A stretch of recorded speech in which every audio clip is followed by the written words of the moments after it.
안녕하세요. 저는 올해 68이 된 여성입니다. 요즘엔 70대 노인분들도 할머니라고 불리는 걸 원치 않는다고 하잖아요.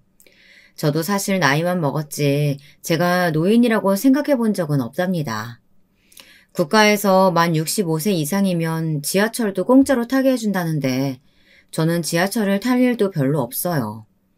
그래서 제가 어디 가서 노인이라고 혜택을 받아본 적도 별로 없는 것 같네요.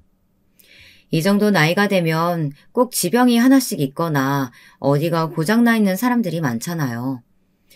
요즘이 유병 100세 시대라고 하니까요.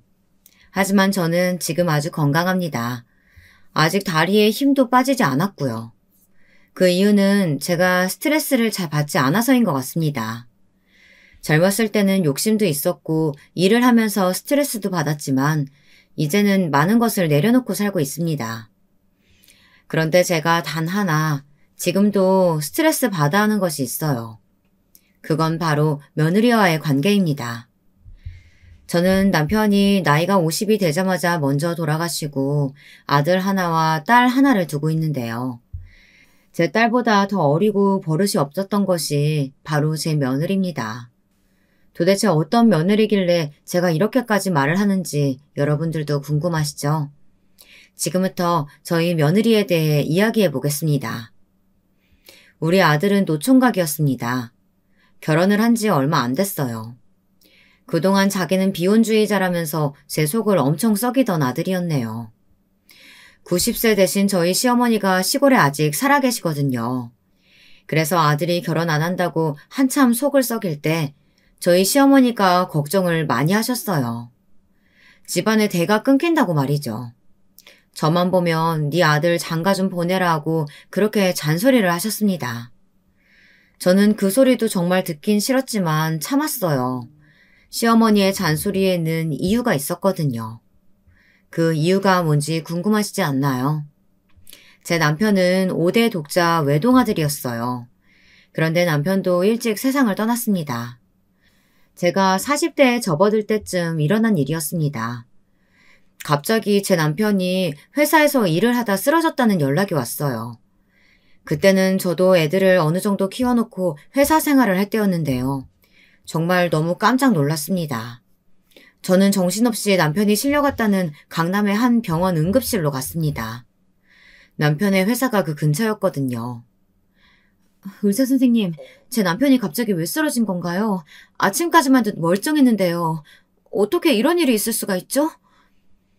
진정하세요, 보호자분. 뇌출혈입니다.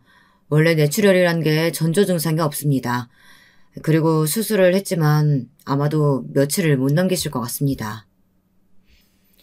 남편은 그대로 중환자실에서 산소호흡기를 꽂고 며칠 힘들게 목숨을 부지하다 떠나고 말았습니다. 그때 남편과 제가 10살 차이니 50대를 막 넘긴 때였을 거예요. 사실 제 시댁은 손도 귀하고 남자들은 일찍 돌아가시는 경향이 있었습니다. 제 시아버지도 남편이 중학교 때 교통사고를 당해 돌아가셨다고 하더라고요. 정말 소름 돋게 무서운 건 제 남편이 죽었을 때 제 아들도 고등학생이었다는 겁니다. 이게 그저 우연의 일치일까요? 저희 시어머니는 그걸 저주라고 생각해서 본인의 남편이 일찍 사고로 돌아가시자 무당을 불러 아들을 지킨다고 굿까지 하셨다고 합니다. 하지만 그렇게 구슬한 보람도 없이 제 남편은 시어머니보다 또 저보다도 일찍 세상을 떠나고 말았습니다. 이쯤 되면 저도 무서워지는 기분이 드는데 그래도 아직까지 제 아들은 잘 살고 있으니 다행이죠. 남편이 그렇게 어이없이 가버리고 나니 한동안은 정신을 차릴 수가 없더군요. 저는 잘 다니던 회사도 그만둬 버렸습니다. 그리고 아무것도 안 한 채 집안에만 틀어박혀 있었습니다. 아이들도 매일 기운 없는 엄마가 걱정이 되었나 봐요. 시골서 혼자 살고 계신 저희 시어머니에게 전화해 엄마가 이상하다는 말을 했답니다. 시어머니는 제가 자리 보전하고 누워 애들을 돌보지 않고 있다는 말을 들으시곤 시골 본가에서 한달음에 달려오셨습니다. 예미야, 네가 그렇게 정신 놓고 있으면 애들은 어떡하니? 제발 애들 위해서라도 다시 일어나야지. 나도 아들 잃어서 슬프고 힘들지만 정신은 안 놓고 산다. 애들 엄마가 되어서 이러고 있으면 어떡해. 어머니, 저 좀 내버려 두세요. 그냥 저도 딱 죽고 싶어요. 저 이제 어떻게 살아요? 남편이 이렇게 빨리 갈 줄은 저도 몰랐어요. 남편이 살아있을 때 병원 검진 받았으면 괜찮았을까요? 이렇게 남편이 허망하게 죽어버린 게 다 제 탓인 것만 같아요. 아니야, 네 탓은 아니다. 그렇게 따지면 나도 남편 잡아먹는 모진년이야. 난 네 원망 안 한다. 그저 내 아들은 하늘에 일찍 데려간 거야. 우리 손주마저 그렇게 되지 않게 이제 네가 정신 바짝 차려야 돼. 시어머니의 마지막 말씀에 저는 정신이 번쩍 들더군요. 이제 고등학교 2학년이 된 아들과 중학생이 된 딸은 아직 제 손이 필요했던 거였습니다. 그 다음날부터 저는 다시 일어나 애들을 위해 살아가야겠다고 생각했습니다. 그래서 지금까지 허튼 마음 한 번 안 먹고 잘 살아왔던 거였습니다. 그런데 제 아들이 또 한 번 제 복장을 뒤집어 놓았습니다.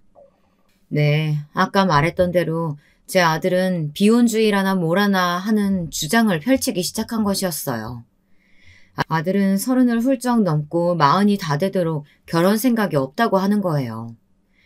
이번에는 시어머니까지 손주에게 단단히 실망하셨던 모양이었어요. 시어머니는 당신의 손주에게 명절에 얼굴을 볼 때마다 잔소리를 시작하셨습니다. 야 일남아, 너 정말 장가 안 갈 거냐? 아가씨가 없으면 이 할미가 좋은 여자 소개해 줄 수 있다. 그러니 이 집안 대 끊지 말고 얼른 장가 가란 말이야. 아주 이 할미가 너 장가 가는 거 보고 죽는 게 소원이 되어버리고 말았다. 그러니 다음 설날엔 꼭 아가씨 데려와. 알았어? 할머니, 저 결혼 안 해요. 못하는 게 아니고 안 하는 거거든요. 혼자 살아도 충분히 행복한데 왜 그 고생길에 들어가요. 저는 혼자가 좋아요. 그러니까 저 결혼하라고 말씀 좀 그만하세요. 아니면 다음 설날에 할머니 댁에 안 올지도 몰라요. 뭐야? 아이고, 내가 살다 결혼 안 한다는 협박 멘트는 처음 들어보는구나. 내 속이 썩어 문드러지네. 아이고, 영감, 왜 혼자 먼저 가서 이 꼴을 보게 하는 거유? 매년 질리지도 않고 제 시어머니와 우리 집안 장소는 이런 식으로 다퉈왔습니다. 그리고 나면 아들은 혼자 방에 들어가 버렸고 제 시어머니는 가슴을 치며 시아버지가 보고 싶다고 우시는 것이었습니다. 그 사이에서 새우등 터지는 것은 항상 저였어요. 시어머니는 시골로 내려가시기 전에 항상 저에게 우리 맞손주 결혼 안 시키면 소방 맞을 줄 알라면서 저한테도 협박을 하시곤 했습니다. 평양 감사도 제가 싫으면 그만이라잖아요. 아니, 결혼을 할 생각이 없는 애를 무슨 수로 억지로 결혼을 시킬 수가 있나요? 지금이 조선시대도 아니고요. 그리고 요즘 애들이 어디 부모 말을 듣나요? 다 큰 성인이 된 아들을 어떻게 설득해서 말을 듣게 할 것이며 좋은 혼처자리가 쉽게 나타나는 것도 아닌데요. 그런데 시어머니는 막무가내셨습니다. 우리 아들이 결혼을 안 하면 죽어서도 지켜보시겠다고 무서운 말씀을 하시더라고요. 그랬던 아들이 어린 여자친구를 데려왔으니 시어머니는 얼마나 좋아하셨는지 몰라요. 아들은 비혼주의를 선언한 지 10년 만에 늦장가를 들었습니다. 그것도 44살에 25 어린 신부를 데려왔죠. 시어머니도 물론 좋아하셨지만 저는 믿을 수가 없었습니다. 이제 손주는 물 건너 갔구나 하고 저도 속으로 실망하던 참이었거든요. 아들에게 대놓고 싫은 소리를 할 수가 없어 그저 꾹 참았던 거죠. 처음 상견례장에서 며느리와 며느리의 부모님을 봤을 때 저는 깜짝 놀랐어요. 아무리 봐줘도 우리 아들하고 사부인이 한 10살이나 15살 차이가 날까 싶더라고요. 저보다 훨씬 젊은 사부인은 예쁘게 꾸미고 그 자리에 앉아 있었습니다. 주름도 하나 없고 날씬한 젊은 사부인을 보니 괜히 제가 주눅이 들더라고요. 게다가 저는 옆에 남편도 없었으니까요. 이럴 때 제 남편이 제 곁을 든든히 지키지 못한 것이 조금 원망스럽더라고요. 아니나 다를까 사부인은 제 남편이 어떻게 돌아가셨는지부터 묻더군요. 지금 생각하니까 모녀가 참 쌍으로 눈치 없는 게 꼭 닮기는 했더라고요. 우리 딸한테 얘기는 대충 들었는데 남편분이 50세에 돌아가셨다고요? 아유, 사부인, 그동안 어떻게 살았어요? 그게 그러니까 사부인 아들이 나이가 몇 살 때였다고 했죠? 아, 엄마, 우리 일남씨 18살에 아버님 돌아가셨다고 내가 몇 번이나 말했잖아. 그래서 우리 일남 오빠가 그때 멘붕 와가지고 학교 안 나가려고 했는데 어머님이 더 정신없어 보이길래 참았다고. 맞지, 오빠? 당신도 참 뭘 그런 걸 물어봐. 오늘 처음 뵌 사부인한테 그런 질문 실례 아닌가? 아, 미나, 너는 그런 말을 지금 여기서 하면 어떡해. 아들은 황급히 그의 입단속을 시켰지만 이미 엎질러진 물이었어요. 저는 그런 시시콜콜한 것까지 여자친구에게 다 말할 정도로 제 아들이 예비 며느리에게 콩깍지가 씌었나 하고 제 눈을 의심했습니다. 사실 저는 아들이 평소에 성격 진중하고 어디 가서 함부로 말 안 하는 스타일일 줄 알았는데요. 자기 여자친구한테 우리 집안 가정사를 위주할 고주할 다 얘기를 했다니. 가만히 듣고 있긴 했지만 좀 기가 막혔습니다. 어쨌든 그날의 상견례는 무사히 끝이 났죠. 그러나 저는 아들의 새로운 면을 봤다고나 할까요? 믿는 도끼에 발등 찍힌다고 우리 아들이 제가 생각했던 얌전하고 조용한 애가 아니었던 건가 하는 생각도 들었어요. 어쩐지 아들에게 배신감이 들기도 했습니다. 저는 사실 상견례 할 때 며느리감이 100% 마음에 들지는 않았어요. 그래도 우리 아들이 비혼주의를 철회할 정도로 그 애한테 푹 빠져있으니 결혼을 반대하기는 좀 그렇더라고요. 저는 그냥 좋게 좋게 생각하기로 했습니다. 우리 아들 마음에 들면 된 거라고요. 사실 노총각 구제해주는 어린 며느리가 그리 흔한 건 아니잖아요. 그때는 저는 아들에게 시집와주는 것만 해도 며느리한테 고마웠으니까요. 며느리가 처음 인사드리러 우리 집에 왔을 때는 우리 며느리 하고 싶은 거 다 하라는 말까지 했습니다. 제 딸보다 어린 며느리가 그저 예쁘고 신기하고 그래서 며느리가 뭘 하든 그저 오냐오냐 했습니다. 지금 생각하면 제가 단호하게 맺고 끊는 것을 잘했어야 했는데 말이죠. 그게 아직도 후회가 되네요. 아무튼 우리 집에서 그 애는 며느리가 아닌 거의 막내딸처럼 살았습니다. 그래서였을까요? 그 애는 정말 저를 제 친정엄마보다도 편하게 대하며 슬슬 제 머리 꼭대기에 기어오르려는 것이었습니다. 예를 들면 결혼 준비를 할 때 그런 일이 있었습니다. 아들과 예비 며느리는 신혼살림을 보러 다닌다 하면서 저에게 슬쩍 같이 다니자는 말을 하더라고요. 며느리가 하는 말이 그땐 참 기특하게 들렸습니다. 보통 자기들끼리 신혼살림 결정하지 어른들과 의논하려는 요즘 젊은 애들 없잖아요. 그런데 저와 같이 다니고 싶다고 하니 저는 얼마나 내심 반가웠는지 몰라요. 어머니, 제가 신혼살림 봐야 하는데 어머니가 높은 안목으로 좀 같이 골라주시면 안 돼요? 제가 어리니까 뭘 잘 모르잖아요. 그리고 백화점 사람들이 어른들이랑 같이 안 다니면 저를 얕잡아 볼 것 같아서 그래요. 어머, 그러니? 그런데 새아기 네가 괜찮겠어? 시어머니가 같이 다녀도 불편하지 않겠느냐 이 말이야. 나야 너무 좋지. 그런데 너희들이 불편할 것 같아서 그래. 에이, 뭐가 불편해요. 엄마, 우리 미니 그런 애 아니에요. 어른들한테 얼마나 잘하는데요. 미니야, 너 우리 엄마가 어려워? 불편해? 아니, 오빠? 사랑하는 일남 오빠 어머니인데 뭐. 난 시어머니가 우리 엄마보다 더 편해. 며느리는 이러면서 해맑게 웃는 거였습니다. 저는 며느리의 실체를 몰랐기에 그때는 우리 며느리처럼 착하고 해맑은 애가 없다고 제가 며느리 복이 있다고까지 생각했다니까요. 그런데 문제는 같이 백화점에 간 후부터 시작되었습니다. 저는 며느리와 취향이 달라도 너무 달랐던 것이었어요. 저는 심플하고 얌전한 색상의 장롱을 골랐는데 며느리는 그건 자기 스타일이 아니라고 하더라고요. 그러면서 거울도 바깥에 달리고 인조보석이 어지럽게 박힌 공주풍의 장롱을 고르는 것이었어요. 제가 옆에서 그렇게 눈치를 줘도 얘가 무시를 하는 건지 못 알아먹는 건지 정말 한심하더라고요. 그뿐만이 아닙니다. 저는 아들과 며느리에게 25평짜리 아파트 전세를 얻어주었어요. 그런데 며느리는 그 집의 크기에 맞지 않게 안방에는 킹 침대를 놓고 방 하나는 자기 옷방으로 꾸며야 한다며 장롱을 16자짜리로 한다는 것이었습니다. 그러면 아들이 컴퓨터 방은 어떻게 해야 하냐면서 또 볼을 부풀리고 있는 겁니다. 그날 아들과 며느리는 제 앞에서 처음으로 싸우는 모습을 보여주더라고요. 그 가운데 놓여있는 저는 너무나도 불편했어요. 오빠가 이렇게 속 좁은 사람인 줄 몰랐어. 나 오빠랑 결혼하는 거 다시 한번 생각해봐야겠어. 뭐? 그럼 난 어쩌란 말이야. 내가 잘못했으니까 그냥 가구 마저 보러 다니자. 어머니도 계시는데 우리가 이렇게 싸우는 모습 보여드려야 되겠니? 저는 초조해서 손만 까딱거리며 어서 이 순간이 지나기만을 바라고 있었어요. 하지만 며느리는 팩하고 돌아서더니 제게 인사도 안 하고 그냥 쌩하니 도망가 버리는 겁니다. 그 후로 일주일간 두 아이들은 냉전을 유지했다고 하더군요. 아니, 생각 좀 해보세요. 제 의견은 하나도 들을 생각이 없으면서 왜 저를 데리고 간 건지 저는 이해가 안 되더라고요. 게다가 어른 앞에서 좀 참지 못하고 그저 제 마음대로 남편 된 사람에게 마구 퍼붓고 가버리다뇨. 저는 며느리가 얼른 마음을 돌려주기를 기도하는 수밖에 없었습니다. 이 결혼이 잘못돼서 며느리랑 헤어지고 나면 아들이 또다시 여자는 무서운 것들이라며 비혼주의로 돌아가 버릴 것 같았거든요.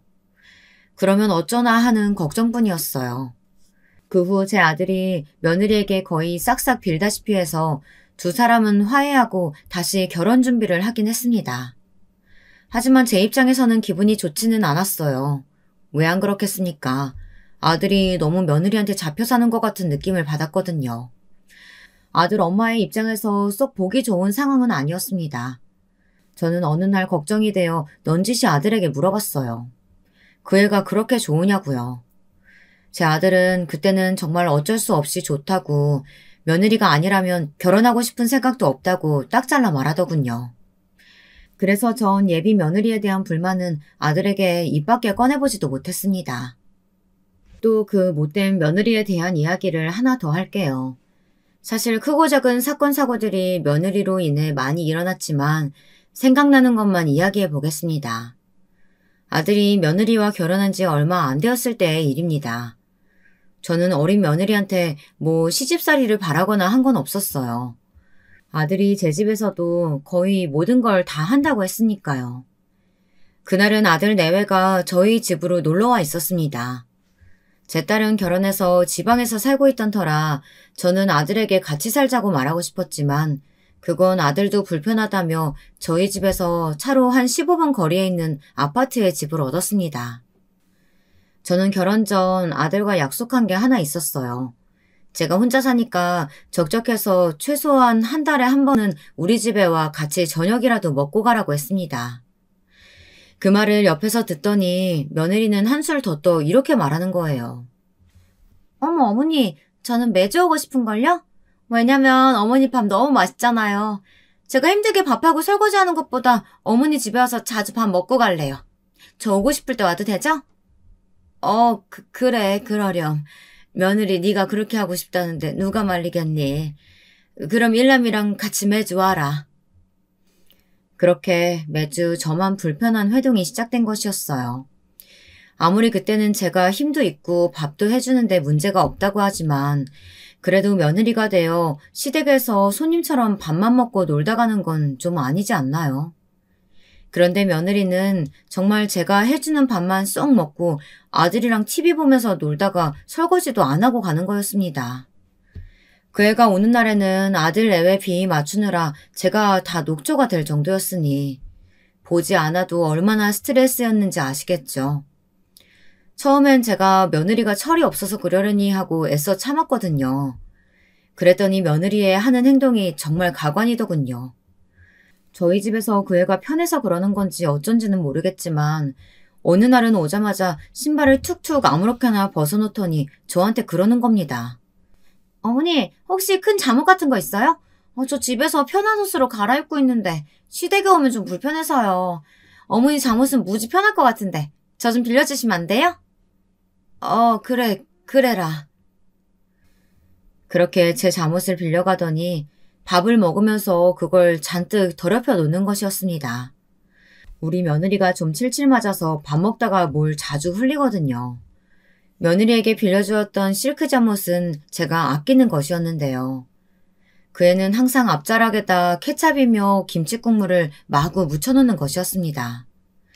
그래서 제가 어이없어서 좀 며느리를 노려봤습니다. 그랬더니 그 아이는 해맑게 웃으며 버릇없이 혀를 쏙 내미는 거 아니겠어요? 죄송해요. 제가 좀 칠칠 맞죠? 어머니 다른 옷 좀 주세요. 제가 또 더러운 꼴은 못 보거든요. 아유, 조심 좀 하지 그랬어. 그냥 물티슈로 좀 닦고 입고 있어. 내가 너 집 가면 빨아놓을 테니까. 어머니, 저 자고 갈 건데요? 그러니까 그냥 새 옷 주세요. 네? 뭐? 자고 간다고?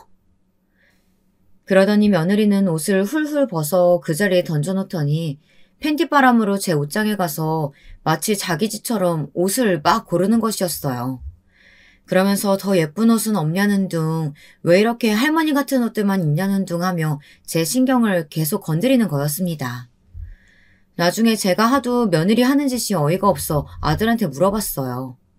너네 집에서도 애가 이러느냐고 물어봤더니 아들은 난처한 얼굴로 말이 없더군요. 그러나 아들의 굳은 표정이 며느리의 아나무인한 성격을 분명하게 말해주고 있었습니다. 아마 자기 집에서는 더하면 더했지 덜하지는 않았을 거예요. 저는 제 딸도 그렇게 키우지 않았습니다. 결혼했지만 명절에 우리 집에 올 때에는 자기네 애들 먹을 것까지 다 싸갖고 오고요. 갈아입을 옷들이며 자기네들 물건은 다 싸가지고 와 명절 끝날 때는 하나도 남김없이 가지고 가라고 합니다. 딸도 그게 편하다고 하고요. 저는 그렇게 가족 간에도 약간의 틈을 필요로 하는 성격이었어요.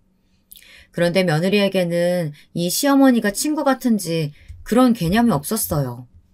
제 물건을 마치 제 것처럼 생각하고 함부로 쓰고 망가뜨려도 웃기만 하니까 점점 며느리가 얄밉게 느껴지는 것이었습니다. 완전히 저는 며느리의 뒤를 쫓아다니면서 일일이 다 뒤치다꺼리 해주는 그런 사람이 되어 있었어요. 여러분들 같으면 안 그러셨을까요? 어떻게 생각하세요? 제가 속 좁은 시어머니일까요?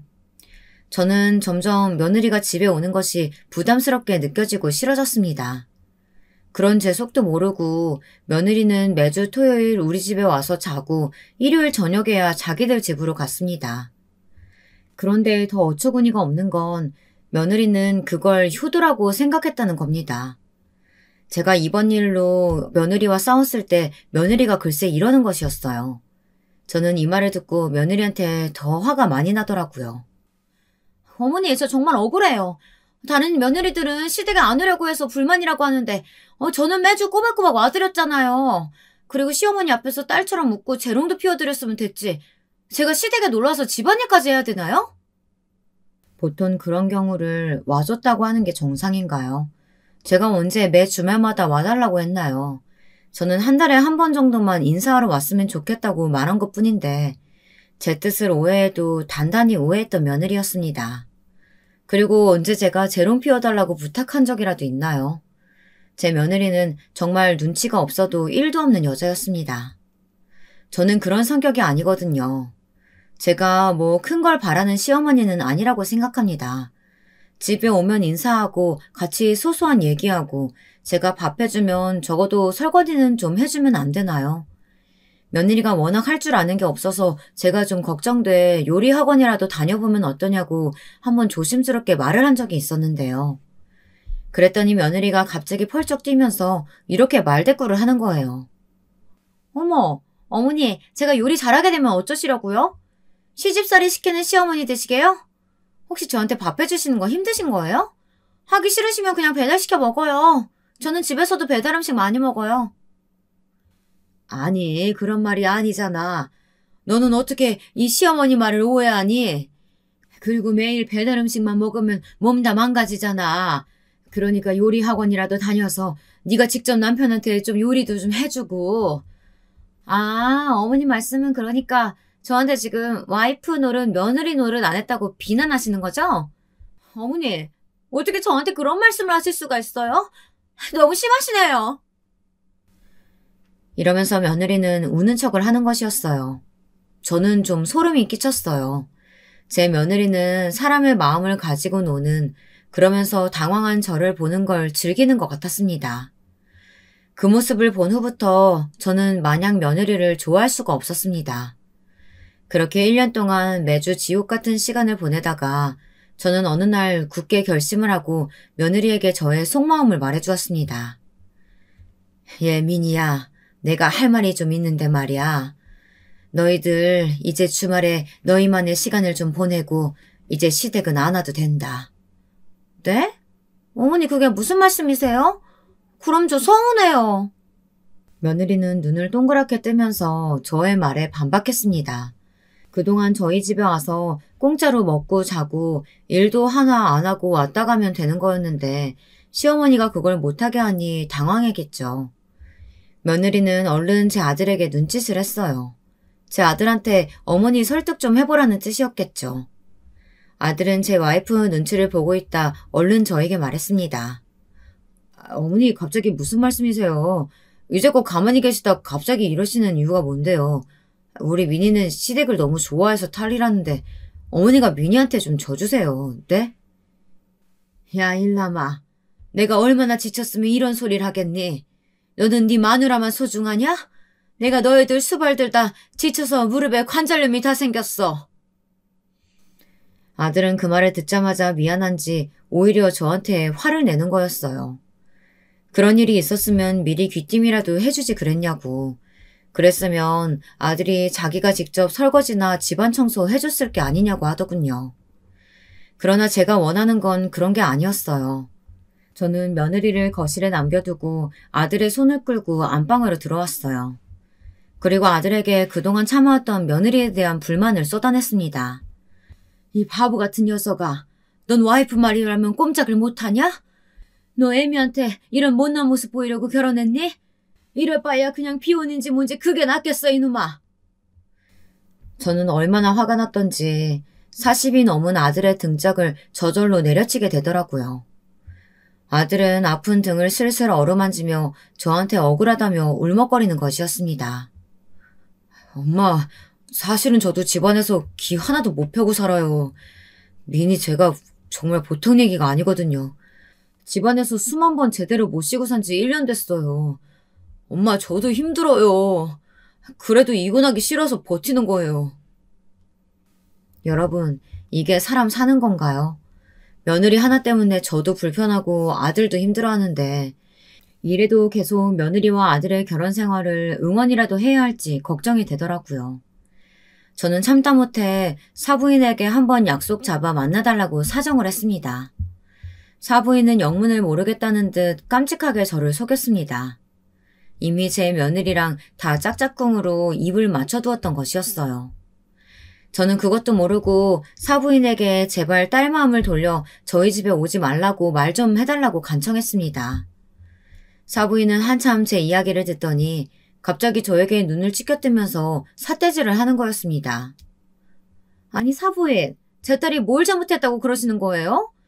요즘 세상에 시어머니를 친정엄마처럼 친근하게 생각하는 며느리가 어디 있나요? 사부인, 참 행복에 겨워 배가 부르셨네요. 걔가요, 우리 집에서도 그렇게 엄마한테 살갑게 하질 않는 애예요. 민희도 나름대로 시댁에 적응하려고 노력하는 중이라고요.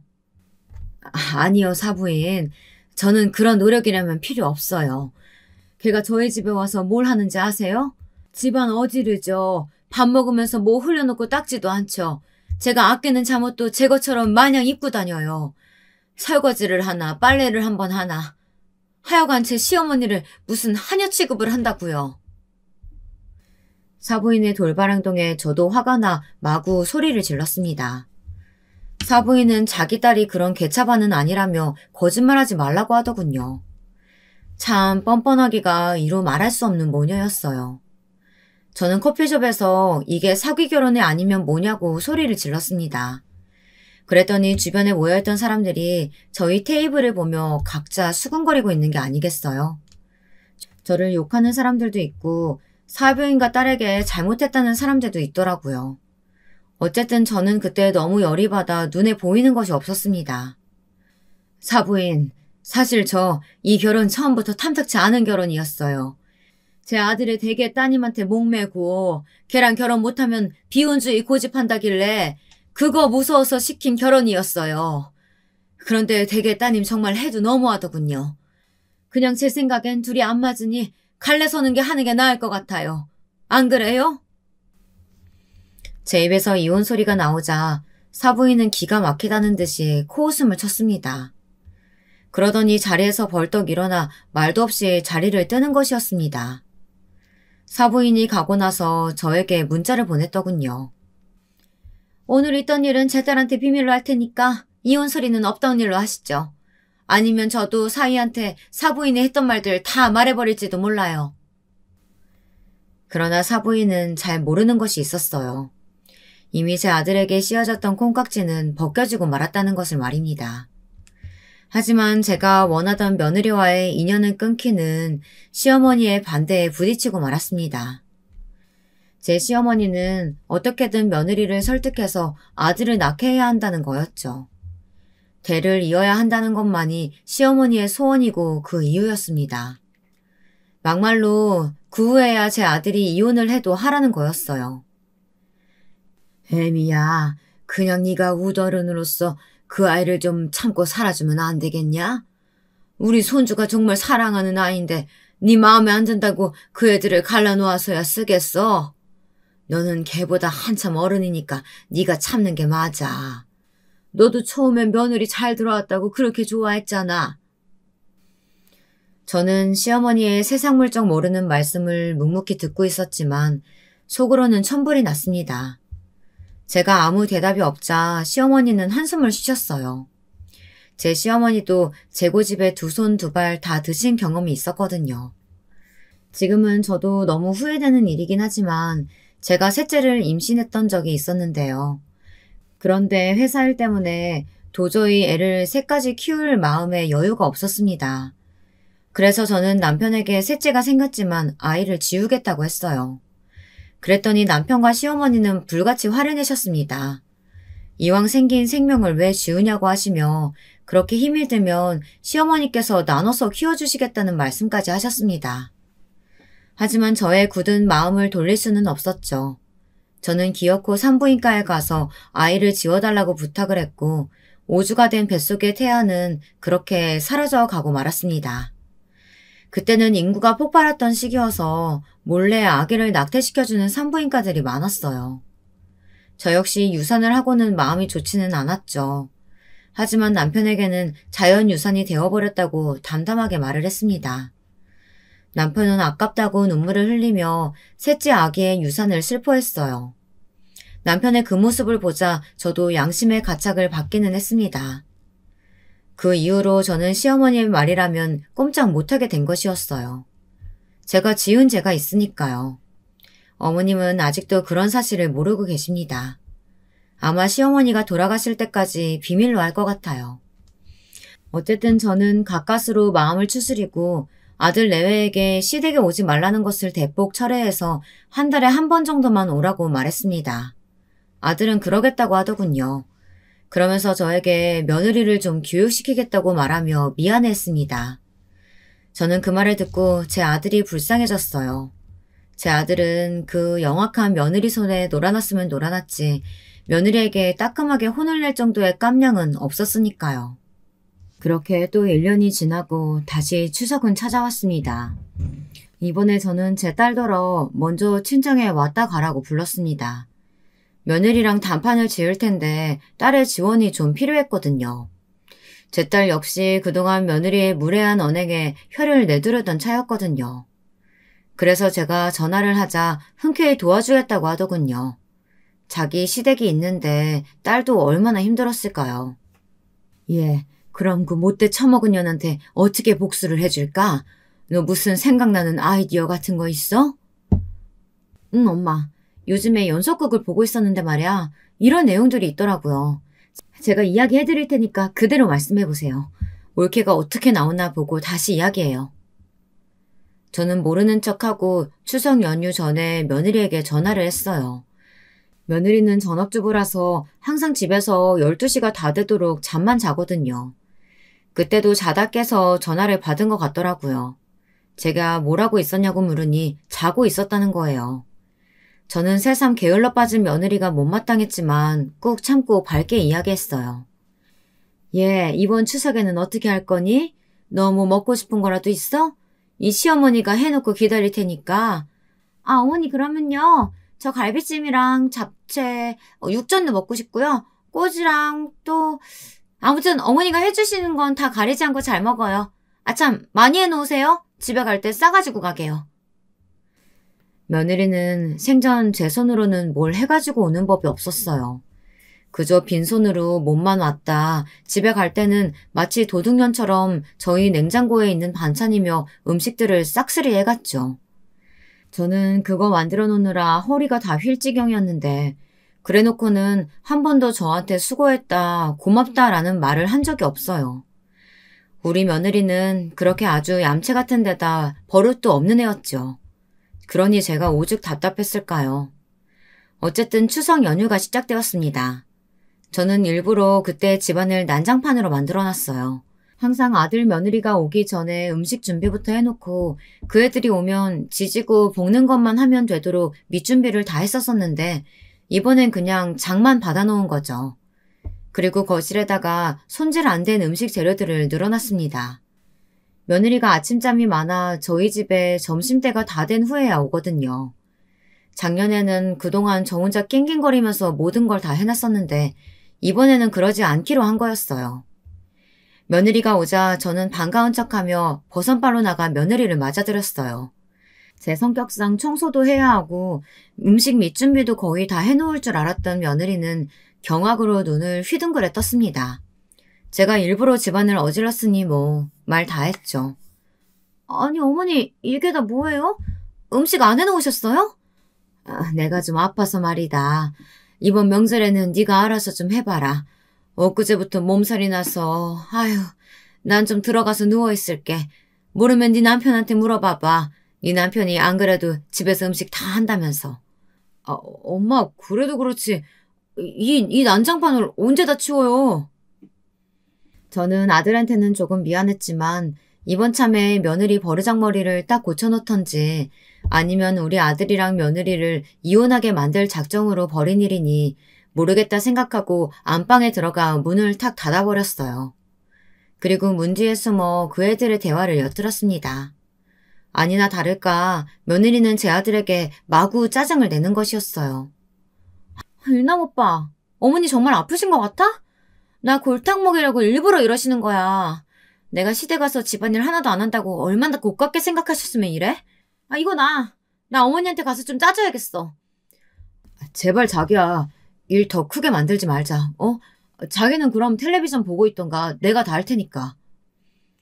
바로 그때 타이밍도 좋게 제 딸이 애들 둘을 데리고 집으로 왔습니다. 그랬더니 며느리는 어이가 없었는지 제 딸에게 그러더라고요. 형님, 원래 시댁 먼저 가시잖아요. 그런 거 아니었어요? 오늘 웬일로 여기 오신 거예요? 엄마가 아프시다길래 내가 걱정돼서 시댁에 말씀드리고 친정 먼저 왔는데 왜? 내가 내 집에 오는데 뭐 잘못되기라도 했어? 제 딸은 집에 오자마자 며느리에게 톡 쏘아주고는 안방으로 들어와 저에게 상황을 보고했습니다. 역시 며느리는 손 하나 까딱하지 않았고 제 아들만 열심히 뺑이치고 있었던 거였습니다. 딸은 오빠한테 할 말이 많아 보였지만 참고 들어왔다고 하더라고요. 우리 며느리 버릇을 잘못 들인 건 바로 오빠였으니까 말이죠. 저는 그 소리를 듣고 더 심란해졌습니다. 딸은 저와 안방에서 숨죽이고 거실에서 일을 하고 있던 애들의 동태를 살폈어요. 아니, 일은 우리 아들만 하고 며느리는 TV 틀어놓고 거실 소파에서 북박이처럼 꼼짝도 안 하고 있었습니다. 저는 속이 부글부글 끓어 더 이상 참을 수가 없더라고요. 당장이라도 나가서 며느리를 내쫓고 아들을 구하고 싶은 마음만 굴뚝 같았죠. 하지만 딸은 저보다 좀 머리가 잘 돌아가더군요. 딸은 애들을 거실에서 막 떠들게 시켰어요. 숙모의 정신을 쏙 빼놓으라고 시킨 거죠. 애들은 제 세상을 만난 듯 거실에서 뛰어다니며 놀았습니다. 그러니 얼마 안 지나서 며느리의 날카로운 목소리가 들렸습니다. 얘들아, 너희들 너무 크게 소리 지르고 뛰지 좀 마라. 이 숙모가 TV 보는데 방해되잖니. 얼른 나가서 놀아. 여기 아파트 앞에 놀이터 있잖아. 아니 왜 애들한테까지 소리 지르고 난리야. 자기야, 그리고 이젠 나 좀 도와줘. 나 혼자 이걸 다 하란 말이야? 그러나 며느리는 아들의 말은 들은 척도 안 하고 대꾸조차 안 했어요. 그때다 싶어 제가 아픈 길색으로 나가서 며느리를 노려보며 말했습니다. 왜들 이렇게 시끄럽냐? 응? 민희 너는 우리 일남이 도와서 저기 설거지라도 좀 하거라. 아무리 할 줄 아는 게 없어도 설거지는 할 수 있겠지. 이 애미가 음식하라는 건 아니잖니? 그런 건 기대도 안 하니까 저기 부엌에 쌓인 설거지라도 좀 해봐. 어머니, 저 시집살이 시키시려고 일부러 그러시는 거죠? 어머니, 아픈 척만 하시는 거 아니에요? 저 설거지 못해요. 이렇게 시집살이 시키실 거면 저 일남 오빠랑 이혼할 거예요. 저는 며느리의 입에서 이런 말이 나오길 기다렸습니다. 바보 같은 저의 아들은 그 말을 듣자마자 뜨악해 열심히 음식 만들던 손을 멈추었습니다. 아들도 며느리 입에서 이렇게 쉽게 이혼 소리가 나올 줄은 상상도 못했나 봐요. 아들은 갑자기 일어나서 며느리에게 가서는 뺨을 찰싹 때렸습니다. 그래, 나도 지겹다. 너 같은 애들 한 트럭 갖다 줘도 싫어. 이혼해. 나는 바보 병신이라서 너랑 참고 살았는지 아니? 며느리는 그저 협박용으로 이혼 소리를 입에 담았고 제 아들이 이렇게 나올 줄은 저도 상상도 못했거든요. 저와 딸 그리고 며느리는 놀라서 아들의 입을 쳐다보았습니다. 며느리는 이제까지 남편만은 저를 공주처럼 떠받들고 살았는데 갑자기 일남이가 확 돌변하자 당황해서 말까지 더듬으며 울먹거리더라고요. 오빠, 나 지금 때린 거야? 때린 거냐고. 오빠가 어떻게 이럴 수가 있어? 나 사랑해서 평생 아껴준다며. 공주처럼 받들어주고 산다면서. 근데 오빠 그 말 다 거짓말이었던 거야? 오빠 정말 미친 거 아니야? 이제 그만두지 못하겠니? 얼마나 이 시애미를 우습게 알았으면 내 앞에서 큰 소리를 내고 싸워. 그래, 민희 너 말 잘했다. 우리 일남이랑 이혼하거라. 내 너한테 말은 안 했는데 강남에 300억 시가 건물 있는 거 이번에 너희들한테 증여하려고 부른 거였어. 근데 너는 우리 집 시집와서 한 번이라도 이 시애미 말 들은 적 있니? 그런 애를 뭘 믿고 내가 건물을 주니?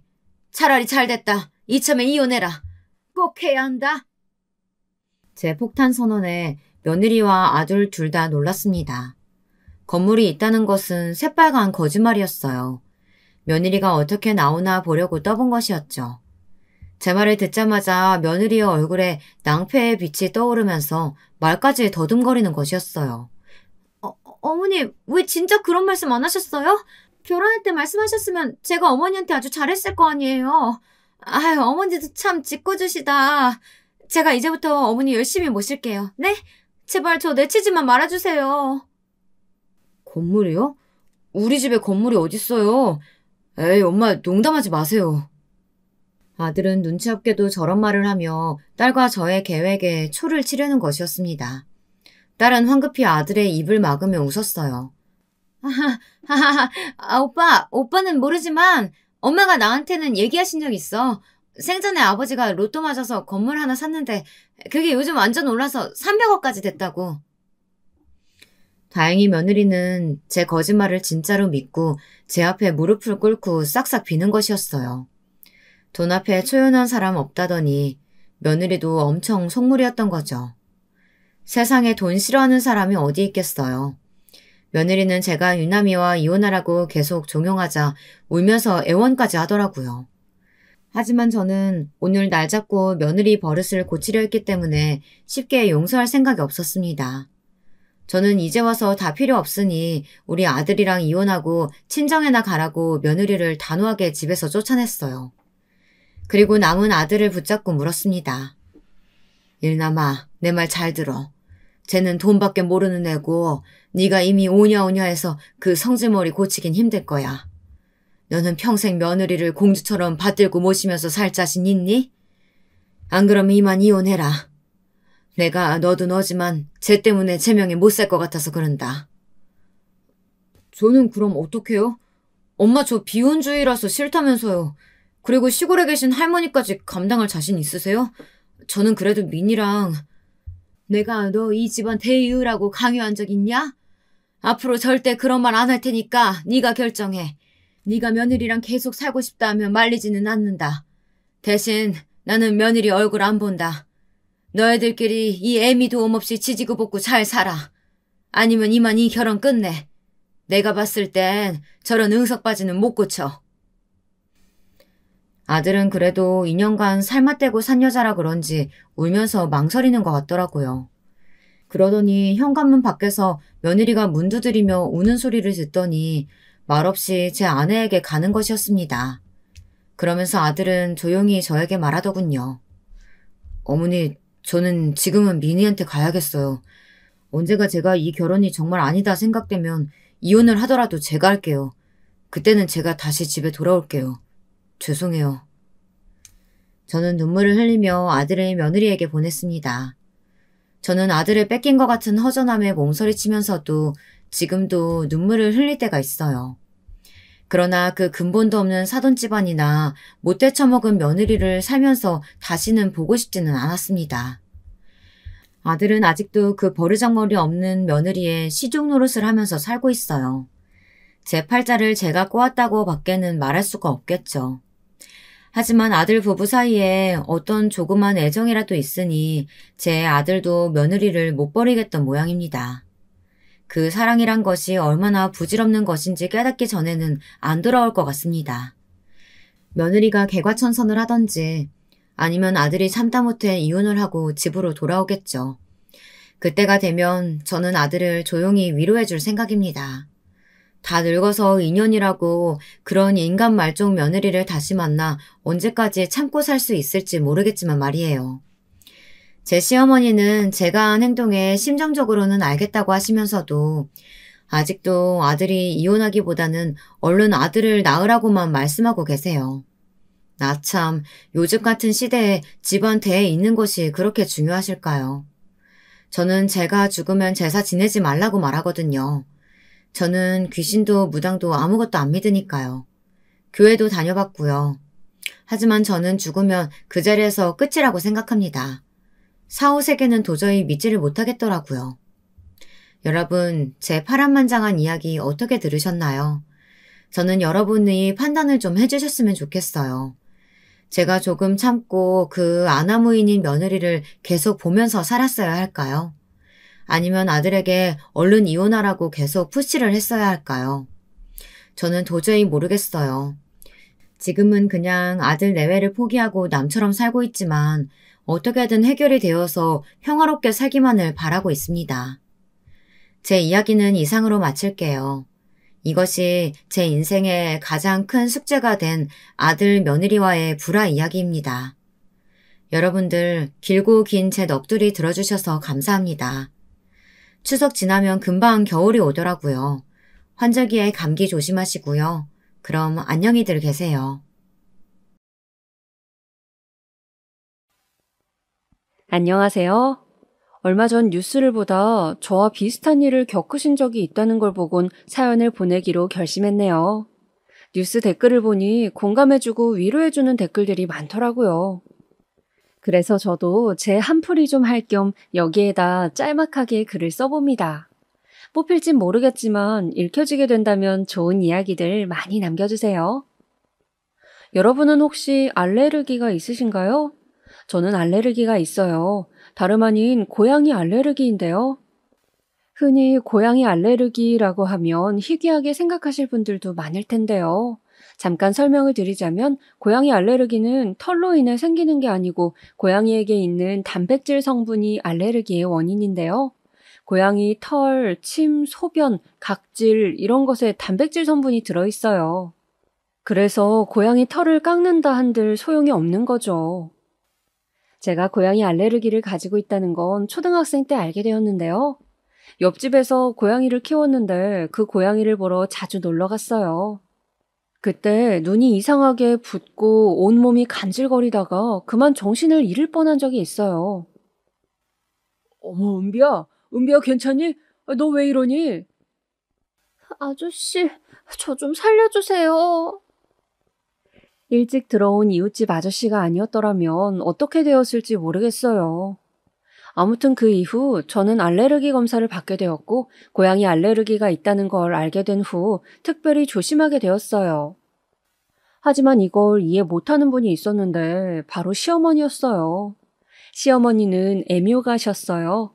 고향이 없으면 하루도 못 사시는 그런 류에 속하는 집사분이었어요. 심지어 시어머니 집엔 고양이가 4마리나 살았어요. 이름도 다 달라요. 저랑 공교롭게 이름이 같은 은비, 금비, 까비, 솔비 4마리나 됐는데 제겐 그 고양이들이 모두 공포의 대상이었어요. 너는 참 유난이다 유난이야. 이 이쁜 것들이 뭐가 무섭다고 번번이 내가 네 집을 가야 하는 거니? 어머니 무서운 게 아니고요. 제가 고양이 알러지가 있어요. 말씀드렸잖아요. 아니, 그거 면역 치료 이런 것도 있는데 그걸 좀 받든가 그럼. 번번이 CME를 왔다 갔다 하게 해야겠니? 죄송해요, 어머님. 그래도 오늘 모처럼 저희 집 오셨으니까 제가 갈비찜 해드릴게요. 끓이기만 하면 돼요. 어이구, 짜증나. 이 비 오는 날 차 끌고 여기까지. 며느리가 아주 상전이네, 상전이야. 나 같은 CME가 어디 있나 봐라. 없을 게다. 처음에는 그래도 귀여운 수준이었던 것 같아요. 당시 저와 남편 둘 다 신혼이었고 남편 역시 우리 엄마 또 시작이네, 또 시작이야. 그만하세요. 하며 말리고 드는 통에 심하지 않았거든요. 하지만 그 정도가 심해진 건 시아버지가 갑작스레 세상을 떠나시게 된 후부터였어요. 원래도 지병이 있으시긴 했지만 정말 갑자기 일어난 일이라 저도 남편도 모두 마음이 힘들었던 시기였었죠. 시어머니도 반려자를 떠나보낸 만큼 많이 아파하셨습니다. 그래서 저도 시어머니가 제게 고양이 알러지로 구박을 하실 때마다 요즘 마음이 예민하신가 보다 정도로 생각하고 있었어요. 그런 어머니를 더 위해드려야겠다는 생각이 들어 남편에게 어머님 건강식품을 들려보내기도 하고 간식 같은 걸 선물해드리기도 했죠. 근데 어느 날부터인가 그런 제 생각이 착각이었다는 걸 알게 되었습니다. 어느 날 어머님이 친구분과 하는 통화를 몰래 엿듣게 된 적이 있었는데요. 제가 들으려고 한 건 아니고 고깃집에서 나오는데 주차장 쪽에서 어머님 목소리가 아주 쩌렁쩌렁하게 울리더라고요.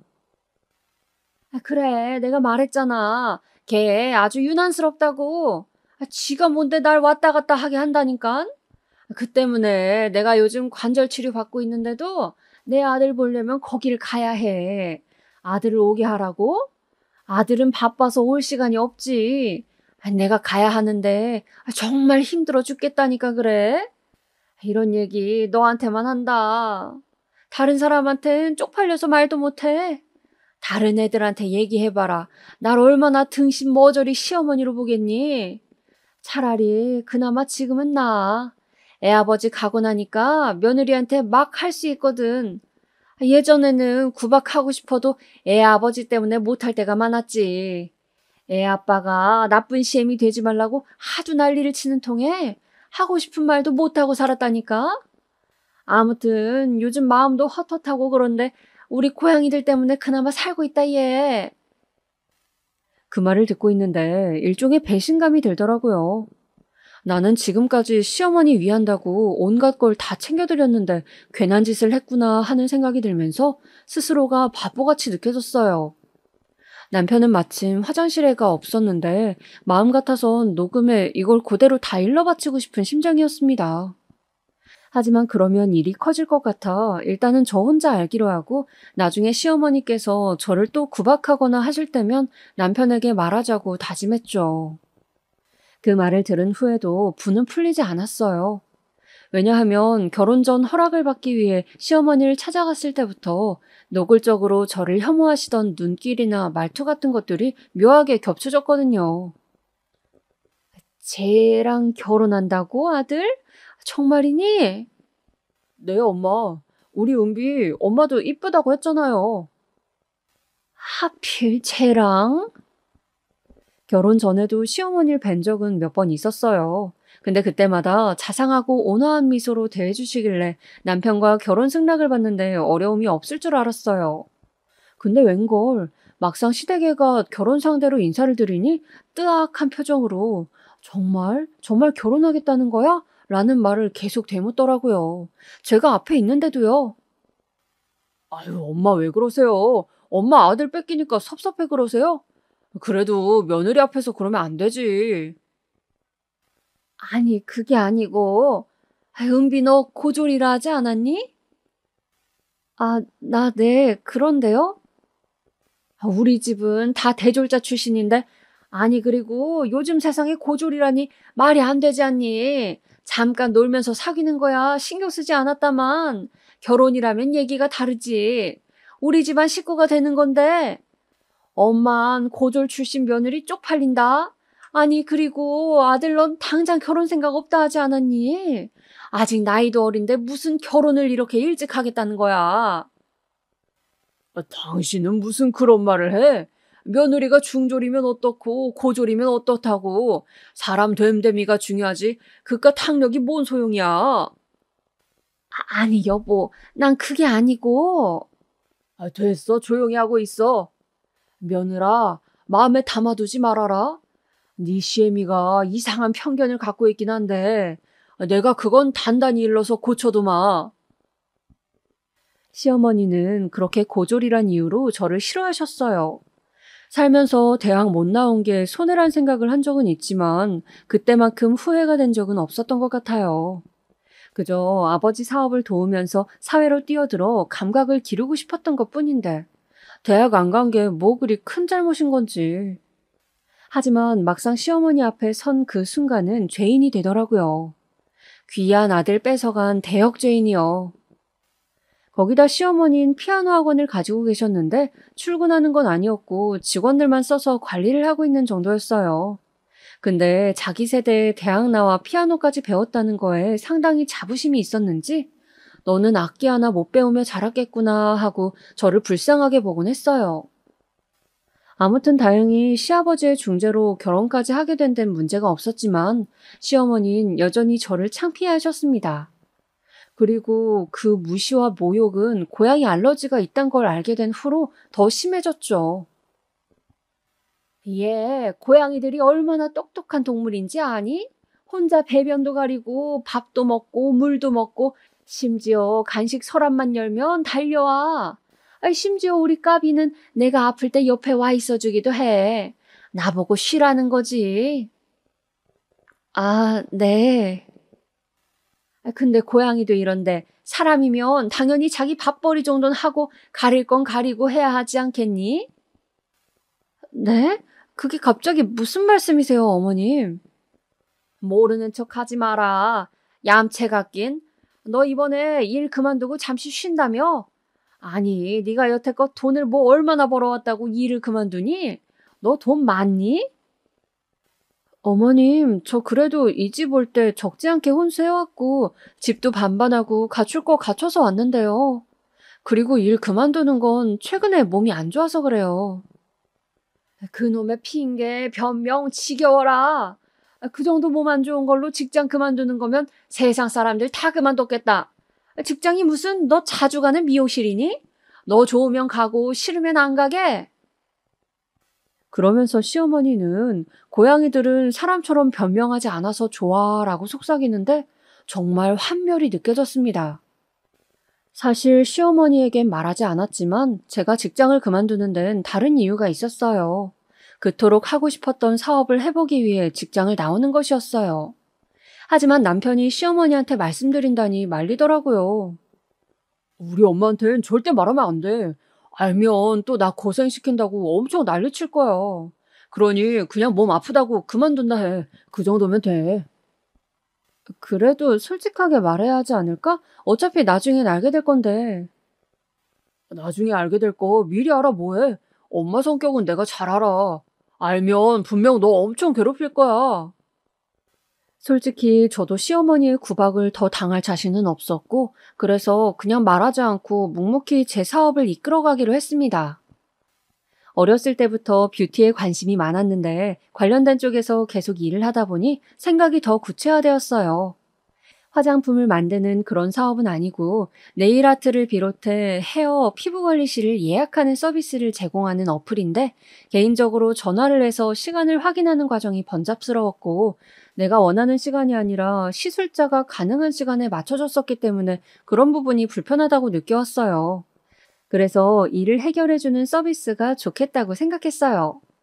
남편도 이에 대해 괜찮은데 내가 업계 인맥 동원해서 도와줄게 라고 했고요. 그런 조력들을 하나씩 받다 보니 어느새 힘이 생기더라고요.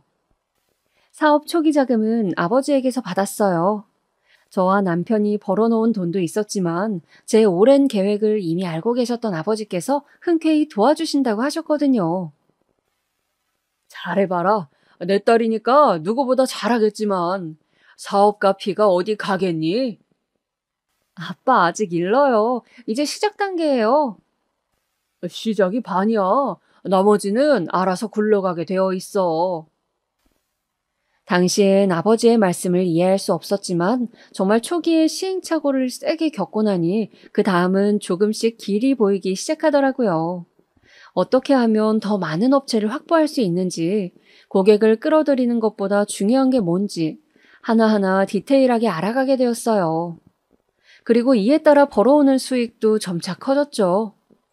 수익에 변화가 생기자 남편이 제일 먼저 좋아했어요. 내가 와이프 하나는 잘 뒀네. 하며 자기가 뭐 도와줄 건 없는지 물어보더라고요. 하지만 제게 필요한 건 다 있었어요. 9명이지만 하나가 되어서 일하는 충실한 직원들도 있었고 불안정하지만 미래도 있었고요. 그러다 이 소식을 알게 된 친구가 축하 파티를 해준다고 불렀어요. 이야, 우리 성공한 사장님 오셨네. 얼른 오세요. 자리 맡아놨습니다. 성공은 무슨, 갈 길 멀었다, 야. 근데 축하 파티까지 열어주고 고맙네. 친구 좋다는 게 뭐야. 이런 거지. 얼른 한잔 해라. 저희는 오랜만에 만나 시시콜콜한 대화를 나누며 분위기를 이어가고 있었어요. 근데 갑자기 시어머니에게서 전화가 왔어요. 무슨 전화인가 싶어 받았더니 반찬 갖다 주러 왔는데 너 왜 전화를 안 받니? 하고 소리를 지르는 거였습니다. 어머님, 저 친구랑 있느라 제가 핸드폰을 못 받네요. 죄송해요. 지금 그걸 말이라고 하니? 나 지금 30분째 니네 집 앞에 있다. 시어머니는 이 말만 하고 전화를 끊으셨고 전 헐레벌떡 친구와의 자리를 끝내고 집 앞으로 갈 수밖에 없었습니다.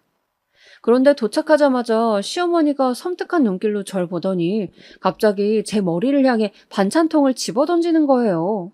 잘못 맞았으면 골로 갈 뻔했습니다. 어머니, 넌 대체 정신이 어떻게 박히내길래 말귀를 못 알아쳐먹니? 고졸이라 그러냐? 고졸들은 원래 다 너같니? 나는 대졸자라 도통 모르겠다. 그날 시어머니가 제게 한 말은 거의 폭언이나 다름없었습니다. 그에 제가 맞서려 하자 시어머니는 어디서 시애미한테 대드는 거냐, 고졸자는 다 그러냐 하며 또 고졸을 물고 늘어지더라고요. 기가 막혔습니다. 내가 싫은 건지 고졸자가 싫은 건지 고졸자인 내가 싫은 건지 이 상황이 화가 나기보단 황당했어요. 어머님, 이러지 마시고 들어가서 얘기해요. 여기 사람들 다 들어요. 저도 창피해요. 뭐? 창피? 하, 너도 알긴 아는구나. 고졸이 창피한 일이라는 걸. 어머니, 그만하세요. 고졸.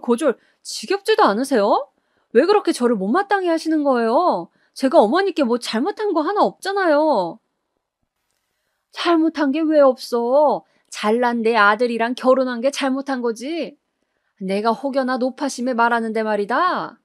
고졸 콤플렉스 극복하겠다고 너 무슨 사이버 대학교 그런 데 갈 생각하지 말아라. 그게 더 우리 집안의 수치다. 알지? 그때였어요. 엄마, 방금 한 말 다 뭐예요? 성민아, 퇴근했니? 엄마가 우리 아들 주려고 반찬 해왔단다. 엄마, 반찬은 됐고 방금 한 말 다 뭐냐고요? 그게... 엄마, 이럴 거면 앞으로 오지 마세요. 들어가자. 마침 퇴근에 들어온 남편에게 결국 시어머니는 들키고 말았죠. 저에게 못되게 구는 꼴을요. 근데 여러분 아시나요? 아들이 자기 편 말고 며느리 편 들면 시어머니는 더 미친다는 사실을요. 경험해보신 분들이라면 아시겠지만 전 그때 처음 겪어봤습니다.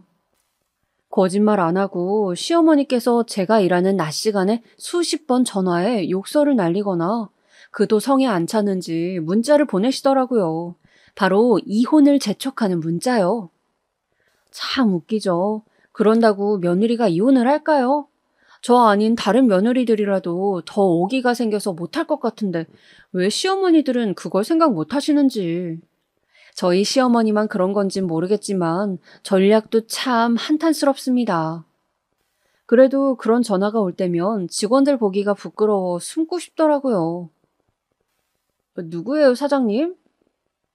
모르는 사람, 이상한 사람이네. 언젠가는 대놓고 전화기에 대고 그렇게 말한 적도 있어요. 직원에게 사실대로 말하기가 그래 둘러댄 건데 그날은 저도 좀 심하다 싶긴 했지만 시어머니는 곧바로 집에 들이닥쳐 울며불며 난리를 치고 가셨어요. 여기서 울었다는 게 관건인데요. 정말 무슨 세상이 떠나가라 통곡을 하듯이 울더라고요. 내가 말이야, 내가 얼마나 억울한지 아니?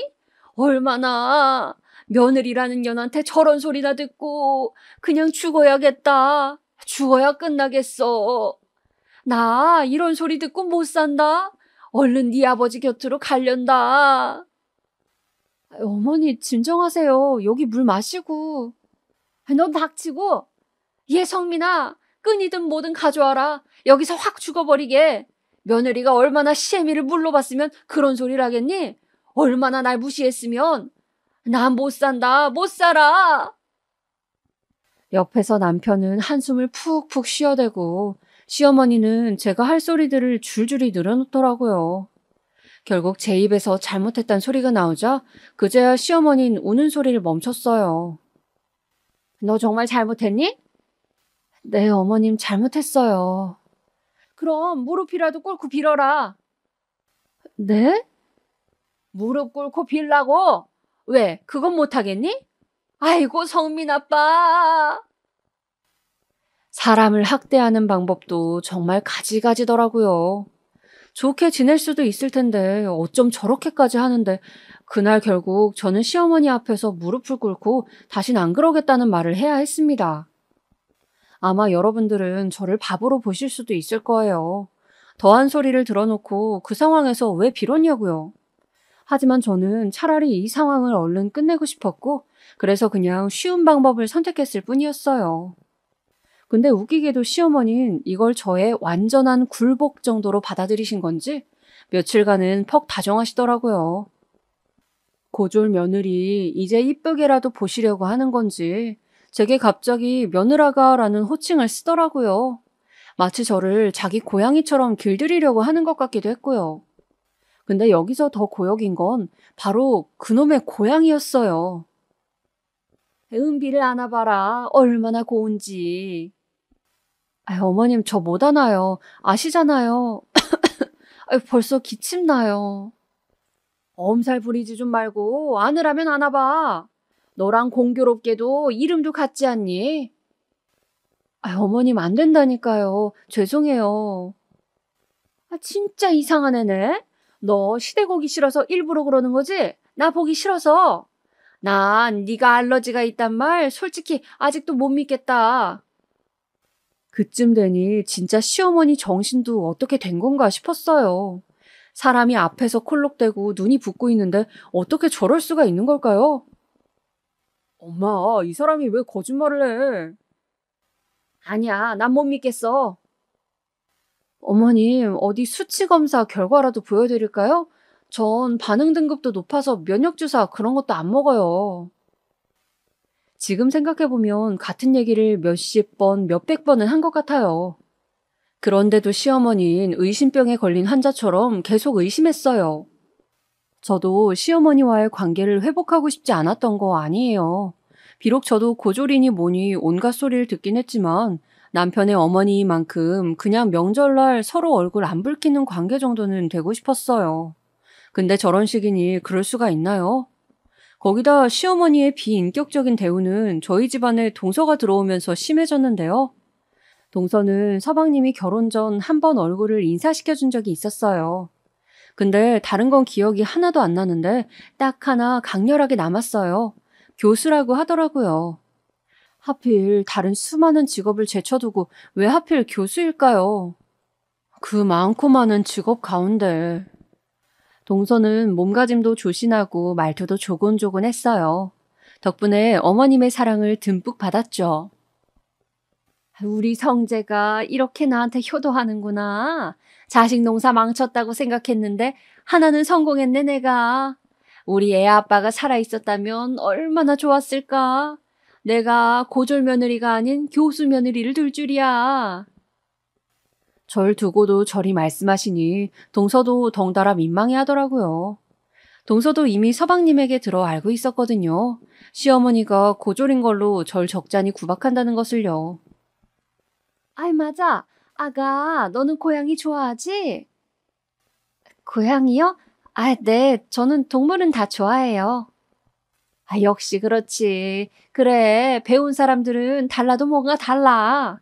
마음씨가 고우면 동물도 다 사랑하는 건데 원래 마음씨 모난 사람들이 꼭 동물 가리고 그런다더라.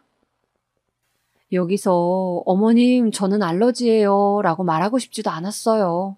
그저 입 꾹 다물고 동서와 시어머니 사이에 오가는 정다운 대화만 듣고 있었죠. 나중에 여기 첫째 얘는 우리 집엔 안 온다. 내가 외로움을 잘 타니 너가 자주 와라. 라고 하시는 시어머니의 말씀을 끝으로 자리가 파했습니다. 하지만 그 자리의 대화가 약과라 느껴질 정도로 시어머니의 비교는 훨씬 유치하고 치졸했어요.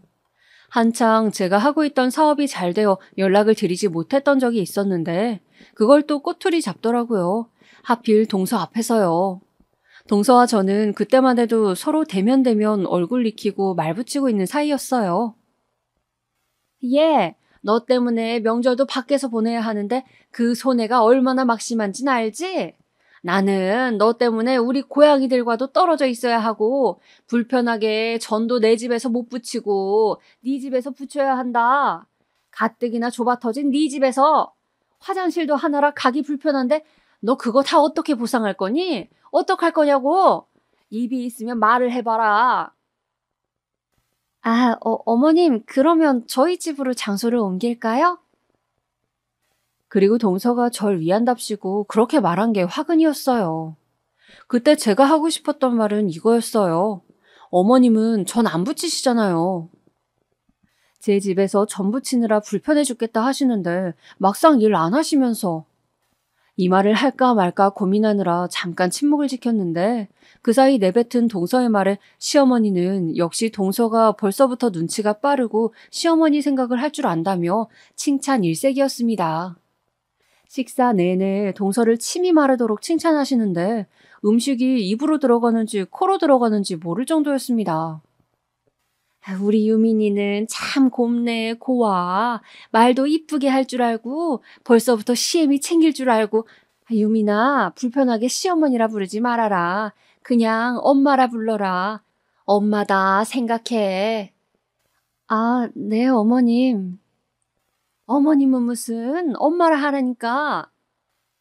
엄마, 그만 좀 해요. 형수님도 불편하고 우리도 불편해요. 나중엔 성격 조용하시던 서방님까지 저렇게 한마디 거들었어요. 다행히 그때야 민망함을 아셨는지 시어머니의 입도 조개처럼 다물어졌습니다.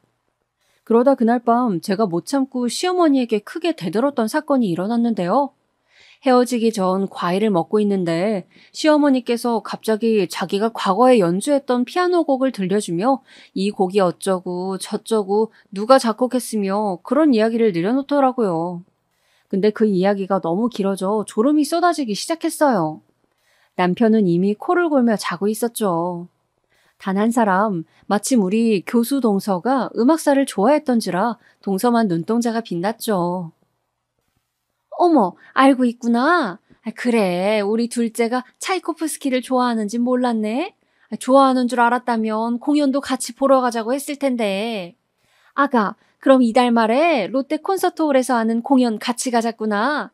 최정상 아티스트들이 바흐 협주곡을 한다는구나. 시간 되니? 아, 네, 좋아요. 그럼 제가 예매할게요. 형님 것까지 3장 하면 되죠? 어이구, 돈 아깝게 3장씩이나? 그게 얼마나 비싼데. 쟤는 그런 거 들려줘도 모른다. 음악은 들을 줄 아는 사람이 감상해야지. 아니면 그냥 소음이야.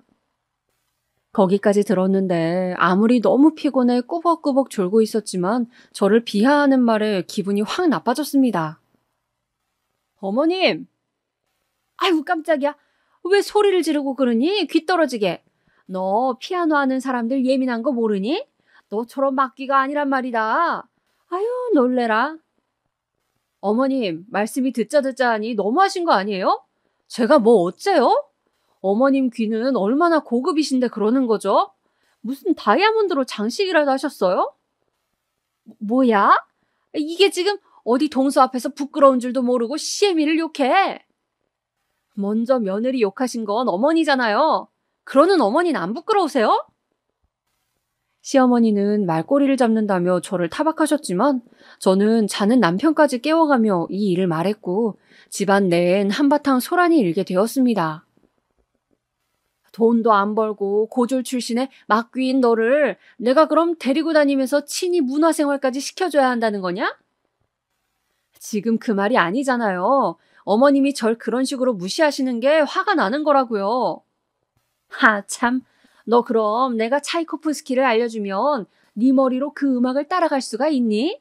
들을 수가 있냔 말이다. 방금도 졸아놓고서는 내가 이래서 둘째를 이뻐하는 거야. 이쁨 받는 데는 다 이유가 있다고. 상식 없는 어머님이랑은 더 이상 말이 안 통하네요. 여보, 가자. 뭐야, 상식이 없어? 너 일로 와라. 그날 저는 많은 것에 화가 났던 것 같아요.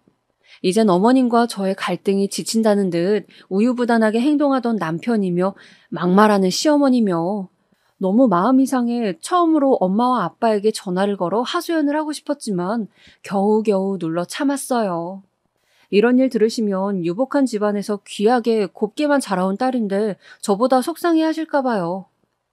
그리고 이내 지금까지의 일은 애교라 여길 만한 정말로 제 목숨이 위험할 만한 일이 벌어졌습니다. 어쩌면 이미 예상하고 있어야 할 일이었지만 인생의 장애물들을 너무 가볍게 여기고 있었기에 벌어진 일이었죠. 먼저 사업 얘기부터 꺼내야 할 것 같은데요. 당시 제가 하고 있던 뷰티 어플은 승승장구를 달리고 있다가 잠시 주춤하던 때였어요.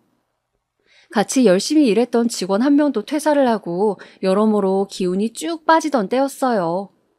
그런데 어느 날 남편이 조심스레 말을 하더라고요. 엄마가 이번에는 집에 당신 꼭 왔으면 좋겠다는데 아버지 제사 지낸다고. 그럼 고양이들은 치워놔야지. 내가 미리 말해서 그렇게 하라 할게. 어머님께서 정말 그렇게 하시겠대?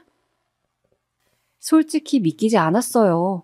고양이들이 밖으로 나가는 거 스트레스 받아 한다는 거 알았기에 저도 지금까지 어머니께 고양이 밖으로 옮겨달라 말씀드리지 못했어요.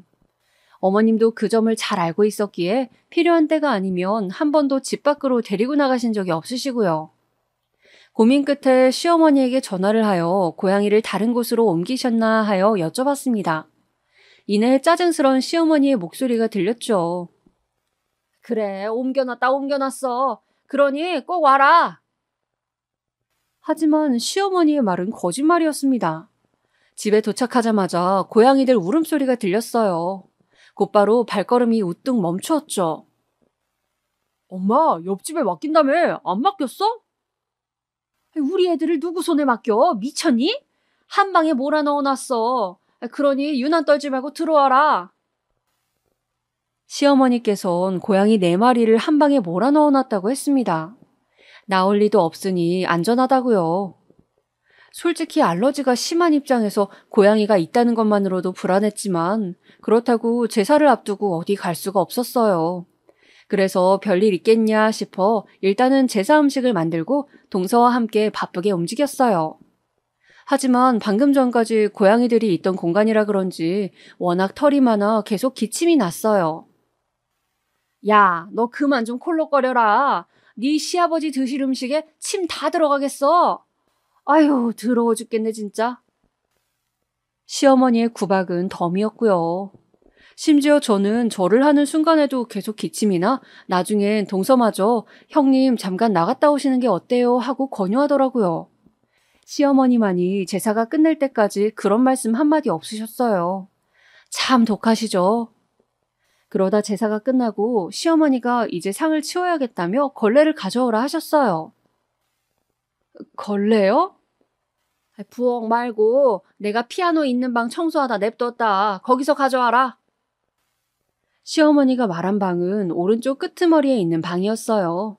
근데 순간 안쪽에서 들리는 고양이 소리들에 여기가 맞는지 헷갈리더라고요. 허나 시어머니가 얼른 걸레 가져와라 하는 불호령에 방문을 벌컥 열었습니다. 그리고 그 순간 고양이 4마리가 저한테 달려드는 아찔한 일이 일어났습니다.